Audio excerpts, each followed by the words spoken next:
Hey, I'm Richie. I'm a guitar tech for Mэтta Taka for my Valentine, and these are his current guitars. He's just switched from Jackson to BC Rich with a new signature model. Unfortunately, they weren't quite ready for the tour, so BC Rich kindly sent us some guitars that they got in the factory just to see us through this tour. So the one that he's using mostly throughout the set is the Deluxe V, which I think is based on the Kerry King BC Rich. I might be wrong there, kids, but I think it's right. Rocking the AMG pickups, 81 in the back, 85 in the front. I mean, you think you should put these in anything and it will sound like a monster, so, you know. But these, the guitars that they send us are actually the kind of higher end of their range, so they're, you know, they're very well made. They're serious bits of kit and they sound awesome. So that's the one he uses for the majority of the set, which is in drop C tune. And it sounds like a tank coming at you, very fast. The other one he uses during the set is this one, which is just a, I'm not sure what it is, just some sort of V with a lovely sparkly finish. And again, 81s in the back and 85s in the front. He uses that for the part of the set where we're in drop D tuning. So that's his. That's the two guitars that we use most during the set. The others are essentially spares. So I've got a spare for the C ready to go all the time, which is this lovely Mockingbird,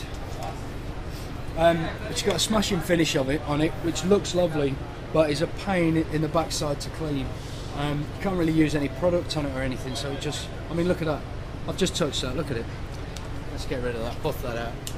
There we go. Again, sorry to repeat myself, 81, 85, classic, good sounding heavy metal pickups, really, you know, can't go wrong. So that's just essentially a spare in case this one goes down during the show. And the spare for the D guitar is this very, very metal Warlock. And once again we have the EMG 81 in the back and the EMG 85 in the front. As awful as this guitar looks, I don't mean that BC Rich, it's a cracking looking guitar. It sounds insane. It's just, he has trouble playing this one because of just, firstly how it's weighted, because when you kind of sits up, he has a tendency to do that.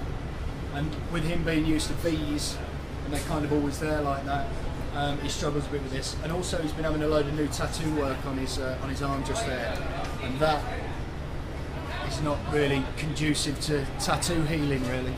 So that's just that's kept as a spare for the D, and that's it. That's as complicated as the guitar side of thing gets.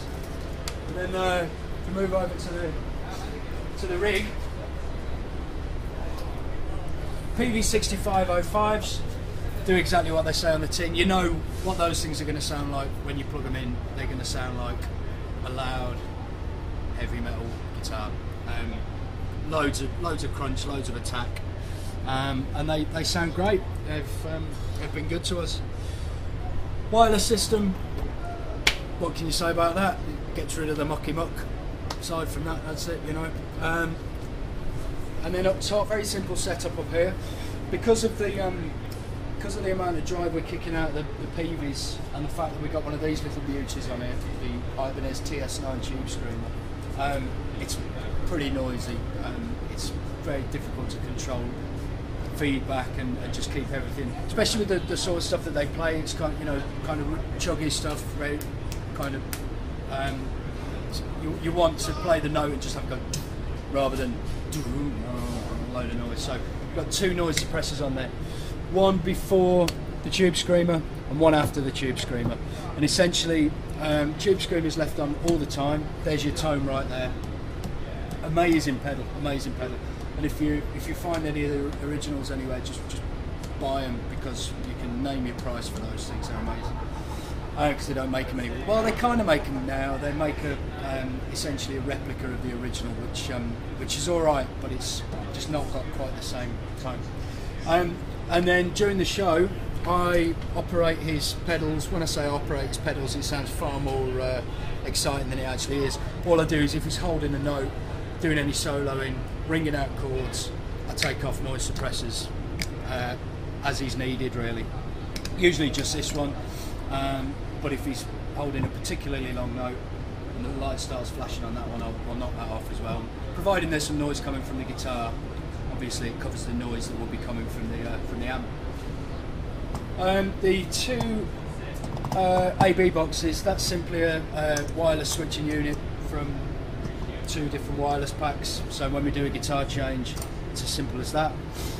This one here, which isn't plugged in at the moment, this one switches from his clean sound to his dirty sound now. The clean sound we're not using today, we're not doing that particular song, so it's not plumbed in, but it's basically the Line 6 pod, the X3 Pro, which we used to use the Roland JC120 to do the clean sound. This thing does it really, really nicely, and it's that big and just sits in the rig. So, so that's just fired through here. His signal goes out from the wireless switcher out to a tuner at the back of the stage that he can use if he needs to. A wah-wah pedal out front by his mic stand, and then it comes back through and back through here, and it goes through this AB box. When he's playing clean, obviously switch it to clean, and when he's playing dirty, switch it back to dirty.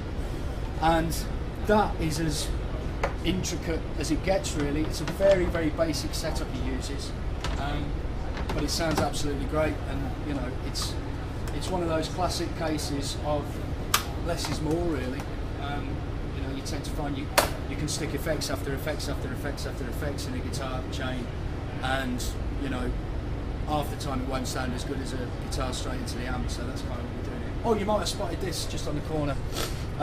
That's just in case I have any problems with the rig. If anything goes down, I can literally just throw in a cable straight out of the wireless splitter into there and into the amp, just bypass everything else, just essentially to keep the show going. And it's the Zakk Wylde Overdrive, because we didn't have another one of these in the case. Simple as that. So that's it, really. That's Mэтta Taka's setup in a nutshell. There you go. Thank you.